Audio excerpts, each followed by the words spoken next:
War is not chaos. Chaos has a form, it has boundaries. You can defeat chaos by throwing the full weight of a steel fist at it. True hell begins when war becomes monotonous, when every single day is the same cycle. A tank rolls out, a tank burns, you drag the charred hull back, repair it, and wait for the next cycle. 3 weeks of this, yard by yard. We called it the Normandy constipation. I am Sergeant Leo Calvert. To the generals, I am just one of the hundreds of mechanics in the 3rd Armored Division. To my boys, I'm Spike. I don't see flanks, I don't hear orders for divisional transfers. My war is tracks, transmissions, and armor. And how this cursed French earth systematically breaks American steel. St. Lo. July 1944.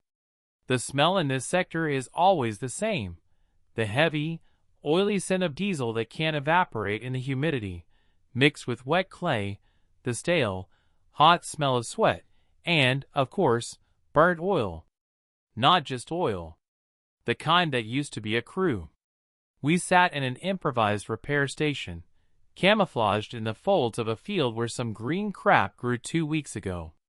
Low, thick clouds, saturated with smoke, hung overhead. From here, our technical support line, to the sharp end, was no more than half a mile, but it was a distance we could not cross. The whole of Normandy looked like it had been painted by a deranged, ancient artist. Bocage. These aren't just hedges. They are goddamn clay fortresses, grown over centuries.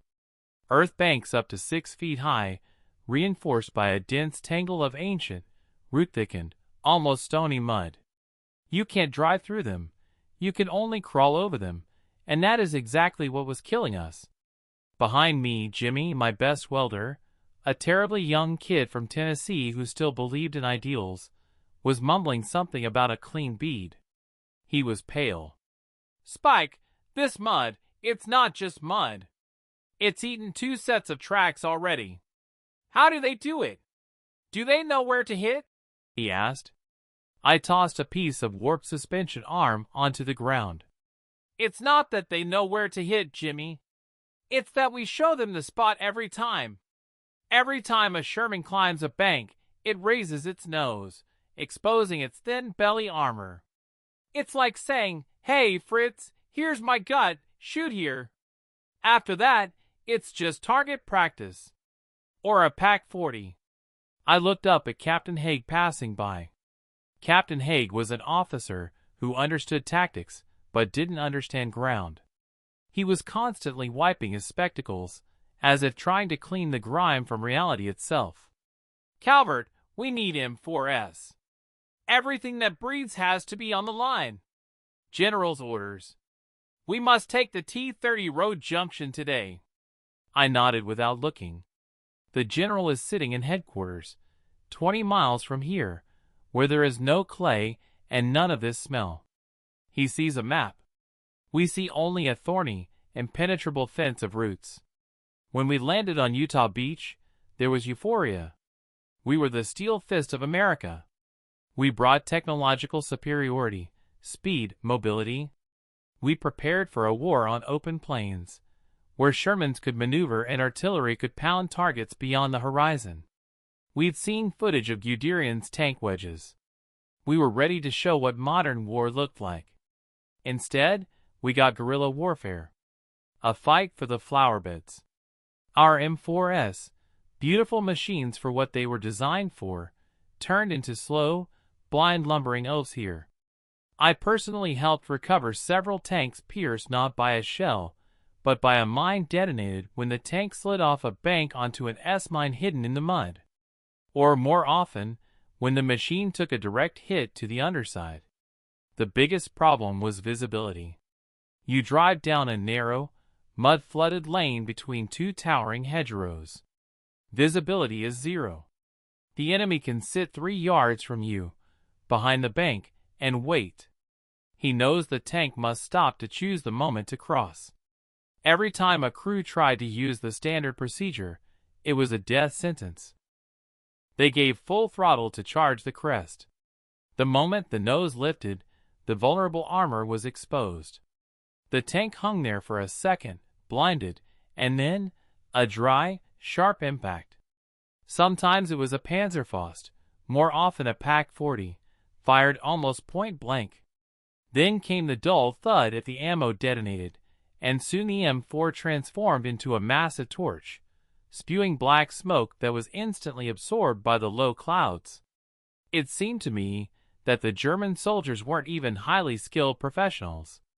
They were just patient. They didn't need tigers or panthers. They just needed a hedgerow and one anti-tank gun to burn a dozen of our vehicles. Haig returned, his face ashen. He had just been on the radio.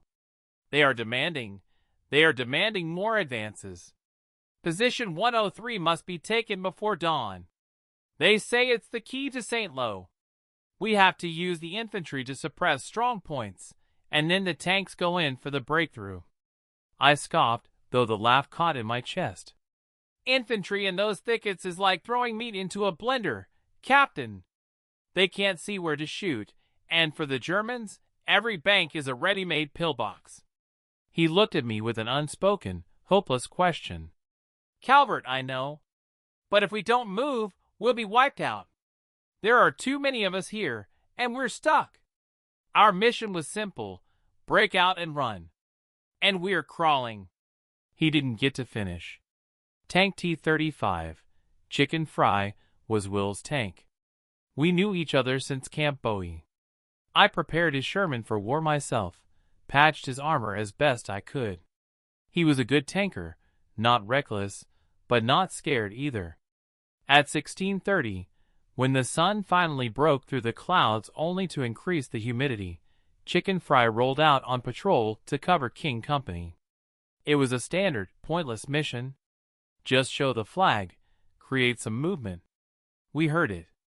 Not a roar, but a very clean, dry, sharp sound. A German 75mm Pak-40. A sound that made everyone flinch. One shot. We had a rule. If you hear the shot, you're not the target. If you hear the whistle, it's already too late. We didn't hear a whistle. We only heard a dull, heavy, metallic clang and an almost instantaneous explosion inside the hull. The smoke went up immediately, thick and black as crude oil. It rose from the middle of the field, from behind one of the oldest and highest banks we had seen. T-35! Jimmy yelled, grabbing a fire extinguisher, though both of us knew it was useless. We ran. Captain Haig, me, and a couple of riflemen with carbines. The mud squelched under our boots. We ran towards the smoke, literally following the smell. When we reached the bank, I saw what I had seen 20 times before. Chicken Fry was stalled on the crest. Perfectly. It was cresting the bank, and at that moment, the German shell hit from below, right under the turret ring. The weakest, most unprotected area. The shell penetrated the armor, hit the ammunition rack. The turret was blown off and lay a yard from the hull, like a severed head. The hatches were locked by the deformation. The crew burned instantly. I approached the hull. It was blazing hot. Yellowish-black smoke, smelling of phosphorus and burned meat, oozed through the breach. It took us 5 minutes to figure out where they had fired from. The Germans were settled directly opposite, 30 yards away. In the next bank. They were just waiting for the tank to perform its death dance. Unlike an open field where the enemy would have to retreat or regroup, here, in the bocage, they just vanished. The labyrinth was their ally. They could move 5 feet away, and they were impossible to find. I stood next to what was left of Will's tank, feeling the heat penetrate my trousers. I knew what awaited me. We would have to tow this charred piece of metal back, replace the Pierce transmission, and try to retrieve the remains of the crew. All just to send it back to the same death. Calvert! Haig shouted, shielding his face from the heat. We need to pull it back. Fast. They might return. For what, Captain? My voice was low and level. So it can burn on the next bank in 2 days? We can fix the metal, But we can't fix the Earth. This Earth is killing us. I turned and walked back. Something clicked in my head. I could no longer just repair. I had to find a way to make this steel stronger, not than the enemy fire, but than the very ground we were fighting on. The following days were a hell of statistics. I started keeping my own tally. Official summaries spoke of heavy positional fighting. My summaries spoke of 12 M4A3s knocked out in 72 hours in a 1 square kilometer sector. And only 3 of those were lost to superior firepower. The rest were tactical failures caused by the terrain, exposed belly, getting stuck, inability to maneuver. We were stuck. The offensive had bogged down, turning into a meat grinder. Our generals in the rear seemed to think we were simply lazy. Orders became increasingly aggressive. Use area saturation fire. Infantry goes forward, regardless of losses. But we saw it wasn't working. Artillery stripped the tops of the banks, but didn't destroy their clay foundations. Infantry died in the narrow passages under crossfire. And the tanks just kept burning. The repair point was an atmosphere of despair. Jimmy, who used to be full of jokes, barely spoke. His hands, once clean, were covered in a thick layer of oil that wouldn't wash off. "Batch of replacements arriving tomorrow, Sergeant," muttered one of my men, an old mechanic named Roy. "They'll be thrown into the tanks we just fixed, and they'll burn in them before they figure out how to turn on the radio." I smoked, looking at the heap of wreckage. We started welding solid pieces of armor from salvaged Panthers to reinforce the sides, but it was cosmetic. The problem wasn't the sides. The problem was crossing. I became obsessed with the idea of how to cross the bank without raising the nose. We tried using a log ram, like the Russians did. The log bent and snapped against the massive roots. We tried using C4 charges to blow the banks. C4 made a hole, but the explosion deformed the ground, and the tank still got stuck. I started studying captured maps and photographs. I was interested in the structure. A bank is not a fence. It's a wall of compressed clay and stone, with a powerful root system. You can't drive over it. You have to dig through it. I remembered the old farming plows we saw in the fields before they turned into a moonscape. A sharp, V-shaped wedge, capable of cutting through turf and clay. But I needed a wedge that could withstand the 30 tons of a tank. "We don't need a plow, Spike," I told Jimmy, sketching on the lid of an ammo crate. "We need a tusk. Or a horn." The idea was simple to the point of genius, idiotic to the point of madness. If the tank couldn't climb over, it had to break through like a bulldozer. But a regular bulldozer blade raises the earth. We needed to cut it. I needed a very strong, V-shaped structure mounted high so that it would press down and forward, severing roots and displacing the clay, creating a low passage. "Where are we going to get steel like that, Spike?" Roy asked, staring skeptically at my drawing. "We barely have enough metal for chassis repairs." I scanned our repair area. It was littered with everything we could drag back: German debris, twisted tracks, pieces of hulls, and, miraculously, several anti-tank obstacles that American engineers had hauled from the beaches, the so-called Czech hedgehogs. These were massive, heavy beams made of solid steel I-beams. "Hedgehogs," I said. "We need hedgehogs and welding rigs." "Jimmy, can you cut those into 4 pieces to get a V-shaped wedge?" "I can cut the devil in half, Spike, if you give me enough oxygen. But that's tough steel." We started working. For 2 days, we ignored all orders except those concerning the immediate repair of damaged engines. We didn't sleep. We worked in the mud, under constant mortar fire that seemed like just background noise to our metallic clamor. First, we welded 2 massive beams into a V shape, reinforcing them with cross members. Then we welded this structure to the front of the Sherman, right below the viewing ports. The result was a frightening, primitive snout with two sharp steel tusks pointed downward. The tank we tested it on was called Avenger. "Looks like a rhinoceros," Jimmy remarked, wiping soot from his face.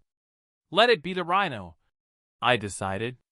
Captain Haig found out about our creation when Avenger was standing in the staging area, looking like something out of an ancient myth. He was furious. "Calvert, what in God's name is that?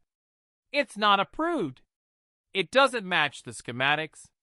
You are unilaterally modifying federal property. Captain, the federal property, as you call it, burns daily because it can't travel 30 yards, I replied calmly, examining a weld. This isn't modification. This is evolution. Either we adapt or we lose the campaign, stuck in this French chicken coop. I led him to the field where we had prepared a test strip, a piece of old, particularly dense bocage. I'm giving you one chance, Captain. If this doesn't work, you're under court-martial. I didn't believe in the court-martial. They needed every working tank, and everyone who could fix them. Avenger, driven by a nervous but determined young sergeant, Mason, engaged the transmission. We retreated to a safe distance. The tank accelerated, as much as the clay soil allowed, and ran the bank. The sound was horrifying. Not an explosion, not a scrape. It was a grinding roar born from the deep earth. The powerful Sherman engine screamed. The steel teeth sank into the clay, catching the roots like cables. We watched as the V-shaped wedge went to work. It undercut the bank at the base, tore through the roots, and threw massive chunks of clay aside. The ground shook. The tank slowed but did not stop. It didn't lift its nose. It, heavily breathing, forced its way through. With a clatter, with a noise, but it broke through, leaving behind a passage low enough for the next tank to follow.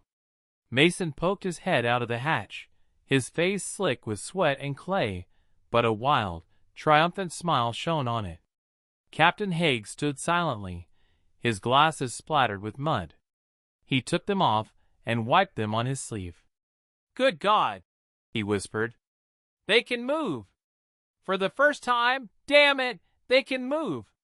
The realization was not just tactical but psychological.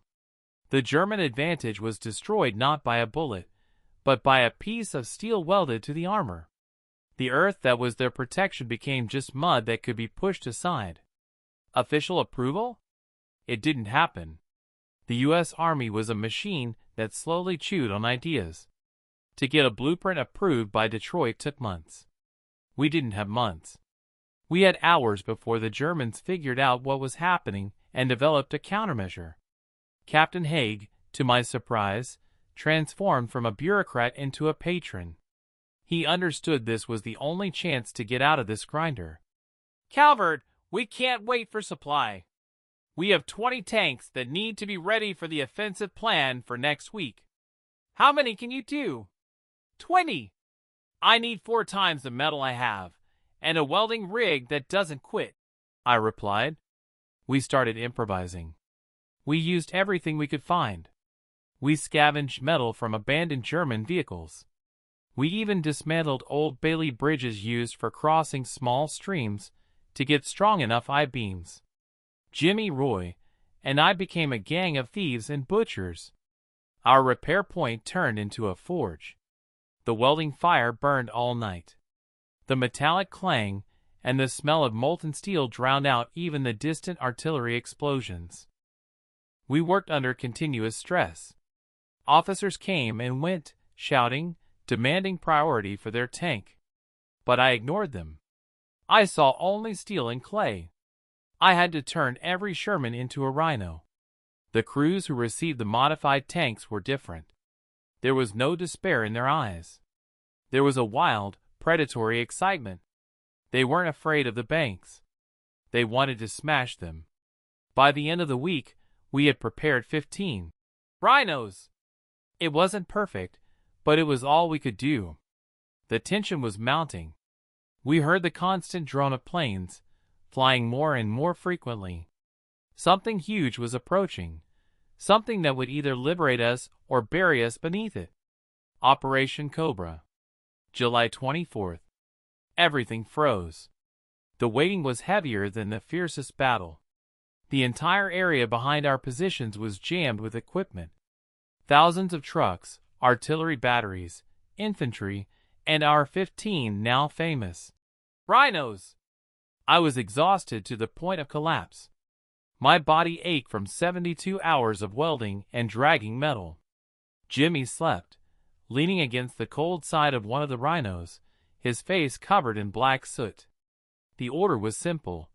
The U.S. Air Force would conduct the most massive carpet bombing since the start of the war, creating a breach in the German defense line over a narrow sector. Immediately afterward, the rhinos would have to punch through what remained of the first two lines of bocage and secure the passage for the main forces. The generals demanded speed. General Bradley was not going to crawl again. He wanted this cursed earth to be pierced through like butter. I stood on a small hill that overlooked the entire front line. The low, leaden sky of Normandy seemed even heavier, ready to collapse. The tension was palpable, like electricity before a storm. Officers smoked nervously. Infantry spoke quietly, cleaning their rifles. We knew that if the bombing went well, a breakthrough would be possible. But if the bombing missed, we would walk right into a hell created by our own aircraft. The second, more sinister plan, whispered in the back lines. Cobra was not just a breakthrough, but a huge lure. We were supposed to swallow all the German reserves. I approached Avenger. Mason, the driver, was sleeping in the hatch, wrapped in a tarp. I tapped the welded tusk. It was crude but solid. The quality of the weld? Holding together by sheer force of will and my conscience. Captain Haig approached me. This time, he didn't look like a bureaucrat. He just looked like a man who hadn't slept for a week. Calvert, latest intelligence suggests the Germans have moved elements of the 84th Corps here. Not Tigers, but lots of anti-tank teams hidden in the third line of hedges. They're waiting for us to slow down. We won't slow down anymore, Captain. We're going to smash it. Then pray they aren't there when our boys start dropping ordnance. I hope you consider what happens to that steel if it gets hit by phosphorus. I nodded. I had considered it. If they missed, the rhinos would burn first. There had been cases of friendly fire during prep. The strategists in their bunkers couldn't account for wind speed, humidity, and the density of the smoke. My main job now was not repair.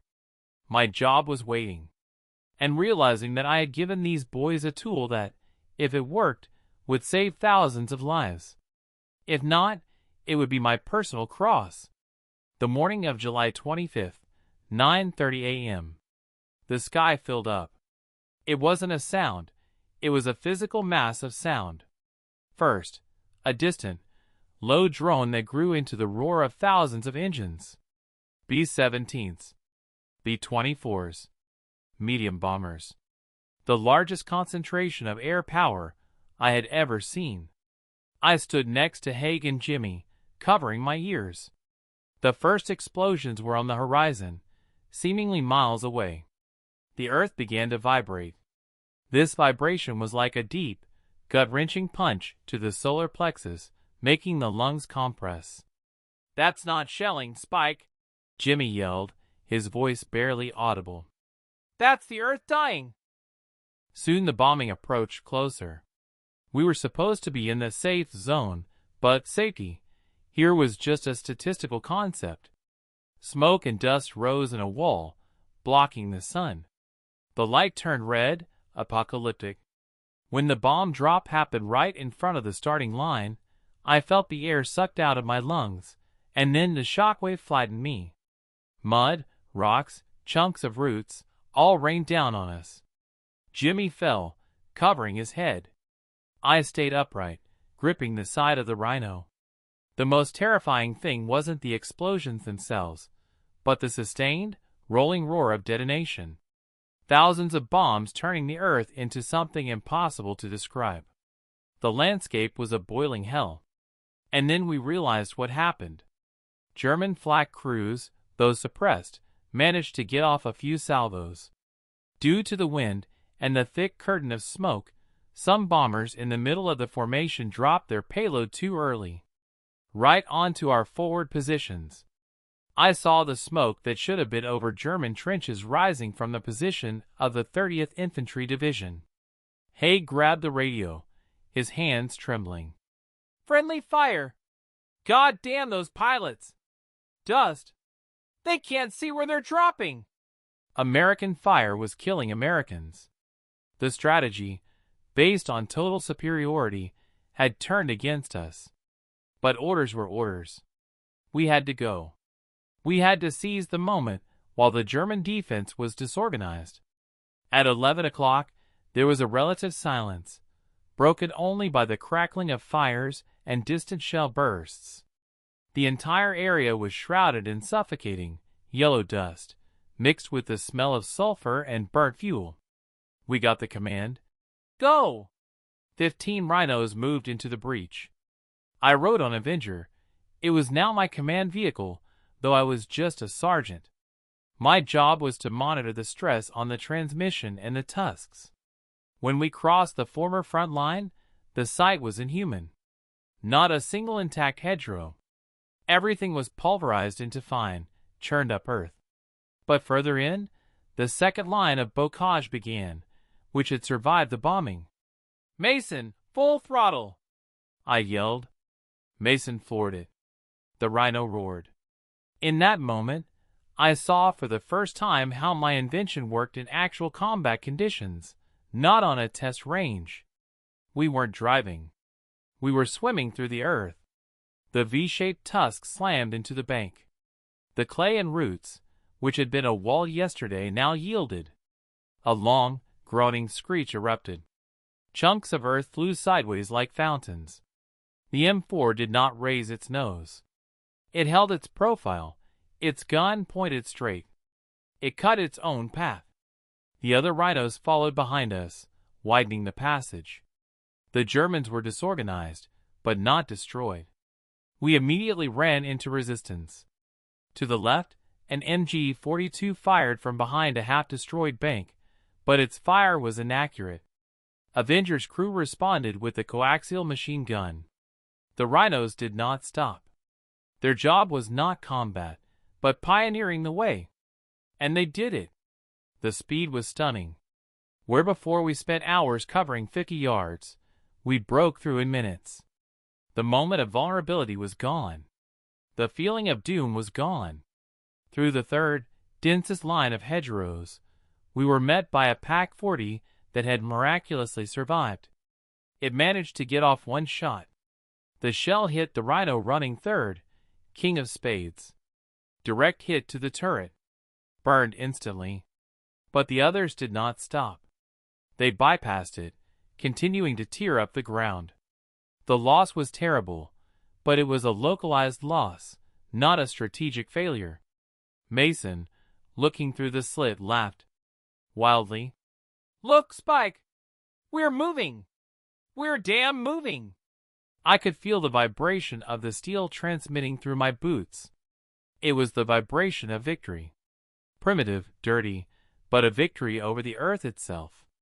The breakthrough took about an hour. An hour of insane, blinding forward movement. We breached 4 lines of defense. When we reached the relatively open ground that used to be the German rear, I realized the magnitude of the destruction. The bombing had turned everything into a moonscape. Trees were uprooted. Buildings were just stone shells. But in this zone of chaos, for the first time in a month, we felt what we had lacked: freedom of maneuver. The main armored units followed our rhinos. They weren't pioneering. They used the already breached corridors, then wheeled out and ran sideways, bypassing pockets of resistance. The goal of Cobra had been achieved. We had punched a hole, and now that hole was meant to expand. We stopped to reload ammo and inspect Avenger. The tusk was bent but holding. Infantrymen from the 4th Infantry Division approached us. They looked as if they had just returned from the dead. Their faces were covered in a thick layer of dust and soot. One of them, a young lieutenant, his voice trembling, pointed at the steel tusk. "What is that?" he asked. "What did you do?" "Yesterday, we couldn't go 5 yards here. Today, we're running." "How?" I looked at my dirty, welded piece of steel attached to the tank's nose. "Their teeth, Lieutenant. We taught the M4 how to bite."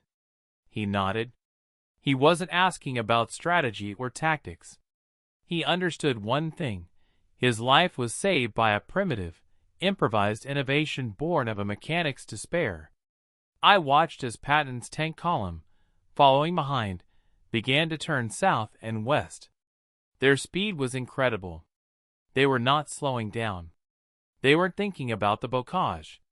For them, it was an open road. By the evening of that day, July 25th, the front ceased to be a front. It turned into a line of penetration. We retreated to the rear of the breakthrough to begin repairing the damaged rhinos and modifying new M4s. We worked nonstop, but now it was different work. Work driven not by hopelessness, but by necessity. I heard General Patton roaring above us. His forces finally got what they needed, space. His Third Army was pouring into the breach. When Patton broke out into the operational area, hedge hell was over. Soldiers who had been stuck for months, staring into clay walls, now saw Normandy not as a labyrinth of death, but as an open target. Captain Haig approached me. He was smeared with mud, but his eyes shone. "Calvert," he said, his voice husky, "General Bradley demands immediate plans, and he wants every M4 he receives equipped with these. He's called them rhino teeth. We made them from scrap, Captain. The blueprints are just a drawing on an ammo crate lid. This isn't Detroit." Haig chuckled. "It is Detroit now. They'll send engineers. They'll send steel. It's official, Sergeant. You invented what saved us from shame." I looked at the passing column. A trail of dust and thunder followed them. This was the American war, fast, mobile, industrial. It had been stopped by mere bushes, and we liberated it. But there was no joy in this triumph. I approached King of Spades. Its hull was still smoldering. Inside, the crew was burned. Yes, we saved thousands of lives by rupturing the front. But we did it by accelerating the meat grinder. We gave them the ability to move, and movement in war is accelerated death. My invention, born of desperation, turned into a machine for more efficient warfare. 3 days passed. We were already in a different France. The dust and mud were replaced by roads and speed. My role changed. I became a consultant. Engineers from headquarters arrived in jeeps to see my workshop, the muddy pit where we welded steel. They looked at me, covered in grease, with admiration and slight contempt, like an aboriginal who had invented the wheel. They asked me about alloy strength, about dynamic stress. I answered, "I don't know, mister. Just weld it on tight so it cuts the clay." One of the officers, an engineering corps captain, looked at me, shaking his head. "Do you understand, Calvert, what you've done? You analyzed the unique, unpredictable element of the landscape that was our Achilles heel, and you solved the problem in the most primitive, most effective way. You forced 30 tons of steel to obey nature, not fight it." I sat leaning against a track, watching Jimmy carefully fit a tusk to a new M4. "I just didn't want my boys to keep burning because of the clay, Captain. If it had been an open field, we would have beaten them. But the bocage made them stupid. I just gave them a sharp horn." War is not about heroic victories or beautiful parades. It is a long, grueling process of adaptation. It is the realization that the enemy is not the worst adversary. The worst adversary is logistics, bureaucracy, and, in our case, French earth. Our invention did not bring peace. It brought movement. And movement is death. But it was our only option. We had to win before there will outweigh our industry. And for that, we needed a path. I closed my eyes. The fatigue wasn't physical. It was the weariness of a soul that understood even the most meaningless, crudest innovations could solve a problem that hundreds of generals, thousands of pages of strategy, and millions of shells could not. I remained a sergeant. I remained a mechanic. But now I knew that my war wasn't fought against the Pack-40. It was fought against the clay. And I won. I stood up, stretching. The smell of burnt oil returned, but now it was mixed with the scent of an open, free road. The war moved on. And I had to make sure their horns didn't go blunt.